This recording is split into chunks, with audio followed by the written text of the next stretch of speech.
สวัสดีครับผมวิชภาสเมติกุลครับผม我是百波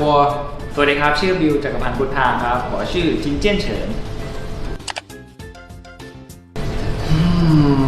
รู้สึกภูมิใจในตัวเองที่ทำมันออกมาได้แล้วถ้าเกิดให้คะแนนตัวเองก็แบบว่า 7-8 เต็ม 10ในบางซีนนะครับรู้สึกว่ายังไงเราก็ต้องมีการพัฒนาเยอะขึ้นแต่ว่าภูมิใจรับที่ทำมันออกมาโดยเฉพาะเป็นเรื่องแรกสำหรับตัวบิวเองบิวก็รู้สึกว่าเหมือนทำคอมพลีทไปอีกมิชชั่นหนึ่งแล้วในชีวิตอะไรเงี้ยคือ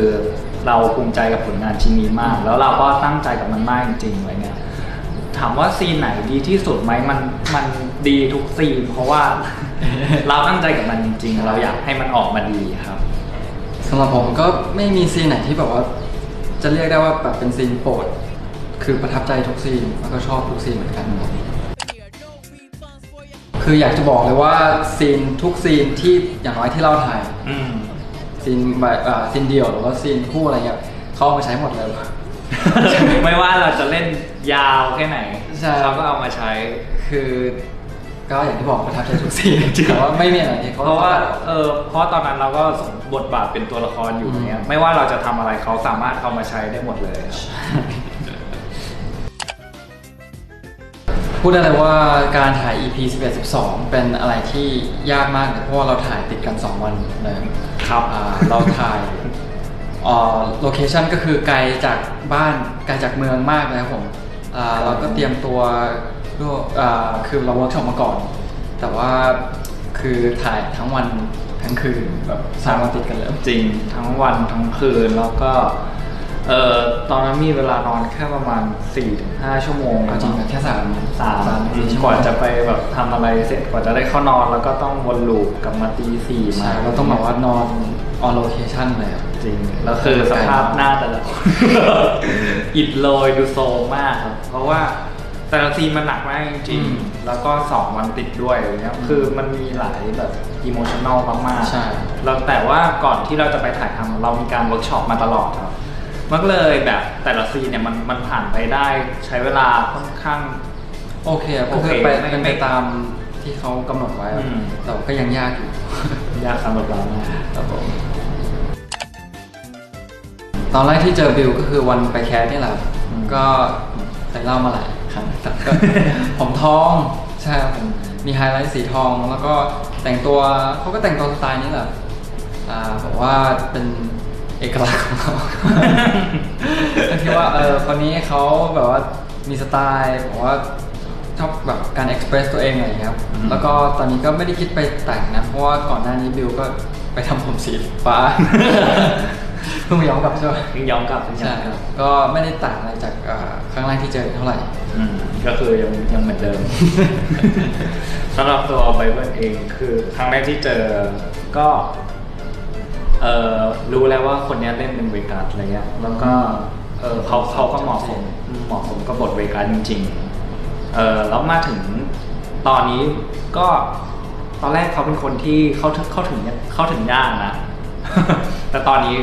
ก็สนิทกันมากขึ้นครับรู้สึกว่าสนิทกันมากขึ้นคุยกันได้ทุกเรื่องแล้วก็มีอะไรก็จะแชร์กันคุยในเรื่องที่ตัวเองสนใจเรื่องเดียวกันทำให้แบบคุยกันได้เรื่อยๆครับประโยคนึงใช่ป่ะคนนี้ชอบยิ้มแล้วก็ตั้งกายอย่างนั้นก็คือยิ้มมีแต่คนชมว่าเขายิ้มบอกว่าโลกดูสดใสก็จริงเป็นคนชอบยิ้มใช่ป่ะไหนลองครับนี่สำหรับไบเบิลเอง1 ประโยค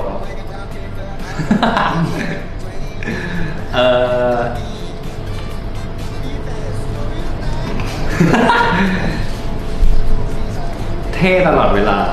เอาพูดจริงๆก็คือเขาเป็นคนบ้า energy บ้าพลังแล้วแบบเวลาเขาทำอะไรเงี้ยเขาดูมี power ตลอดอย่างเงี้ยแล้วก็ส่วนของร่างกายของเขาก็คือมือเขาครับมือเขาคือแบบเนียนไหมเห็นไหมแล้วก็แบบมันดูสะอาดอ่ะแล้วเราแบบมือสวย thank you เท่าไหร่นะ500 จุดที่น่าสนใจ ผมรู้จักบิวก็ได้มารู้ว่าเขาจริงๆนิสัยคล้ายๆเราเยอะมากอะ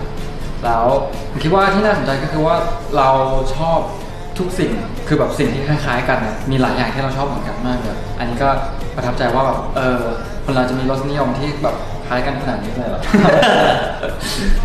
ประมาณนั้นครับผม ก็คล้ายๆกันกับไบเบิลครับคือ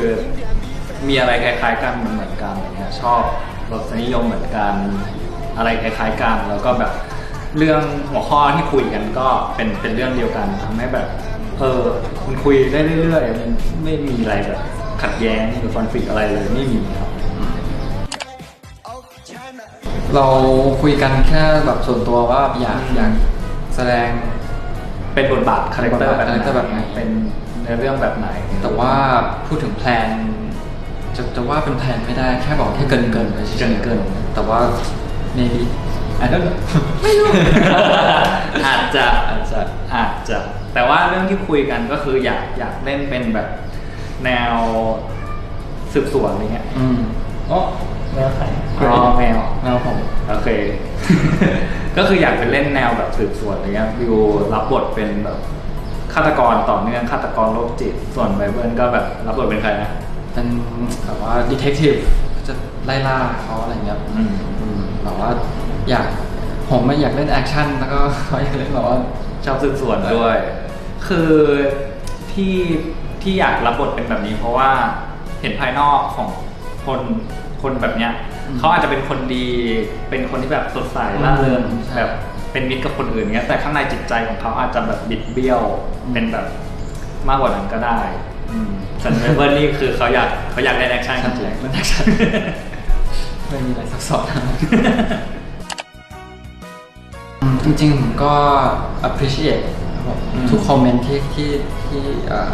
พูดถึงพวกเราแต่ว่าสิ่งที่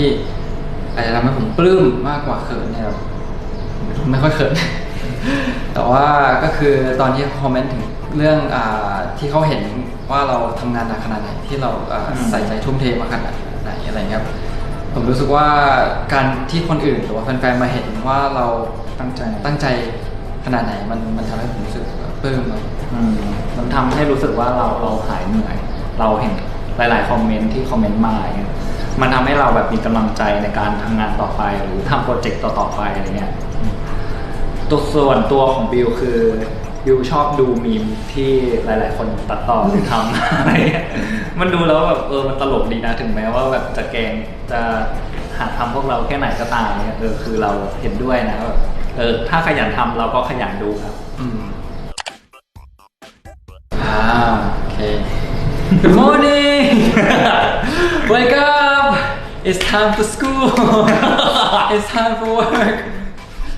ตื่นหน้ามาล้างหน้าแปรงฟันด้วยนะครับของวิวว่าคงไม่ต่างเพราะว่าโดนปลุกแบบนี้มาตลอดเตือนไปทำงานได้แล้วไปลุกแอบนอนต่อใช่ไหมแล้วก็ทำงานไม่ครับก็ขอบคุณชาวแฟนจีนทั้งหลายนะครับที่อดทนอดนอนเพื่อรอดูซีรีส์ของเราแต่ก็พยายามบริหารเวลาให้ดีนะครับเพราะว่าวันพรุ่งนี้ก็ต้องทำงานอะไรเงี้ยก็ขอบคุณที่อดทนรอดูพวกเรานะครับผมอยากไปเที่ยวหลายที่อยู่แต่ว่าที่แบบว่าที่หนึ่งเนี่ยก็คืออยากไปเบจิงผมอยากไปอยากไปซิ่งคืออยากไปเมืองหลวงเลยใช่ของบิวก็ไม่ต่างนะครับอยากไปเซี่ยงไฮ้อยากไปดูแบบวัฒนธรรมบ้านเขาอะไรเงี้ยแล้วก็แบบมีอาหารหลายๆอย่างให้เลือกกินมากมายจริงๆผมเป็นคนชอบหมั่นโถมากเลยรู้สึกว่าถึงแม้มันจะเป็นอะไรที่บอกว่าซิมเพิลแต่ว่าถ้าเกิดร้านเขาทำแบบดีหรืออะไรเงี้ยมันจะเป็นอะไรที่บอกว่าเหมือนผมเอาวัดมาตรฐานผมว่าร้านนี้ดีหรือเปล่าถ้าเกิดเขาทำหมั่นโถอร่อยสำหรับตัวบิวเองบิวชอบกินแบบพวกติ่มซำซาลาเปาอะไรเงี้ยแล้วก็แบบกินคู่กับน้ำชาเนี่ยคือแบบ ดีมาก แต่ว่าอยากไปลองกินหลายๆร้าน หลายๆรสชาติอาจจะมีหลายๆสูตรอะไรเงี้ยก็อยากลองครับ 大家好，我是拐波，我爱你谢谢，谢谢ประมาณนี้ครับ บางที ค่ะเดี๋ยวมีคำพูดภาษาจีนที่จะสอนพูด ได้เลย ได้ เลยนะคะเจี๋ยเจี้ยหวานอัน เจียเจียหวานอัน แปลว่าฝันดีค่ะพี่สาว อ๋อ แล้วก็อีกคำหนึ่งนะคะเฉียนเจี้ยนหนีมัน 显见你们 เราพูดอีกครั้งจำได้ไหมเอ่ย จะไม่ได้ อันแรกอะไรนะครับเจียเจียหวานอัน เจี๋ยเจี้ยหวานอัน เจียเจียหวาน อั อัน นนี้นะครับ姐姐晚安，OK，หนึ่งสองสาม显见你们，你在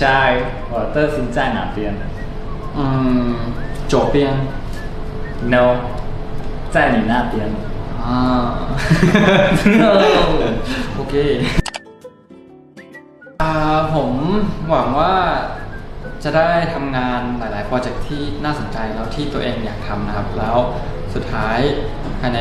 5-10 ปีครับอยากที่จะกลับเชียงใหม่ไปปลูกบ้านนะครับให้พ่อแม่อยู่